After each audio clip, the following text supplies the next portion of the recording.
এগৰাকী বিশেষভাৱে সক্ষম যুৱতীৰ সৈতে আজি আমি আপোনালোকক চিনাকি কৰাই দিব ওলাইছোঁ। এখন ভৰিৰে নৃত্য প্ৰদৰ্শন কৰি সকলোকে আপ্লুত কৰিছে এগৰাকী যুৱতীয়ে। আৰু কেৱল নৃত্যই নহয়, কিন্তু এইবাৰ হায়াৰ ছেকেণ্ডেৰী পৰীক্ষাত সুখ্যাতিৰে নম্বৰ পাই সকলোৰে সন্মান আনিবলৈ সক্ষম হৈছে। প্ৰথমে আমি তোমাক অভিনন্দন জ্ঞাপন কৰিছোঁ। বিশেষভাৱে সক্ষম, কিন্তু তাৰপিছতো তুমি যি আচলতে সাহসেৰে তুমি আজি নৃত্য প্ৰদৰ্শন কৰিলা, সকলোৱে আপ্লুত হ'ল আচলতে তোমাক চাই। আৰু কিন্তু এইবাৰ পৰীক্ষাটো তুমি খুব সুন্দৰ নম্বৰেৰে উত্তীৰ্ণ হৈছা। প্ৰথমতে অভিনন্দন দিছোঁ। কেনেকুৱা লাগিছে, অনুভৱ কেনেকুৱা? বহুত ভাল লাগিছে। আজি আমাক সকলোকে সম্বৰ্ধনা জনাইছে, বহুত ভাল লাগিছে। ক'ৰ পৰা আহিছা তুমি? ক'ৰ পৰা দিছিলা পৰীক্ষা? হয়, মই গহপুৰৰ পৰা আহিছোঁ।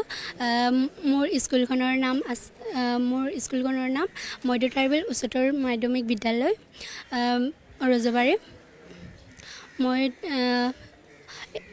মধ্য ট্ৰাইবেল উচ্চতৰ মাধ্যমিক বিদ্যালয় স্কুলৰ পৰা হাই ছেকেণ্ডাৰী পাছ কৰিছোঁ। খুব এটা সুন্দৰ নম্বৰ পাইছা। কেনেকৈ প্ৰস্তুতি চলাইছিলা? আৰু আমি দেখিছোঁ তুমি পঢ়া শুনাৰ লগতে তুমি নৃত্যৰ লগতো জড়িত হৈ আছা। সৰুৰ পৰাই নৃত্য শিকিছানে?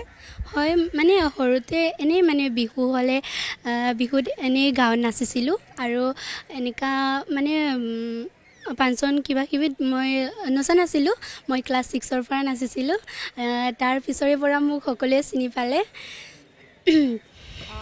6ৰ পৰা নাচিছা? নিজে শিকিছা নাচাটো নে তুমি ক'ৰবাত প্ৰশিক্ষণ লৈছা? হয়, মই মানে ক্লাছ 6ত এনেই মানে নাচিছিলোঁ। মোৰ মাহীসকলে মোক অকণমান হেল্প কৰিছিলে।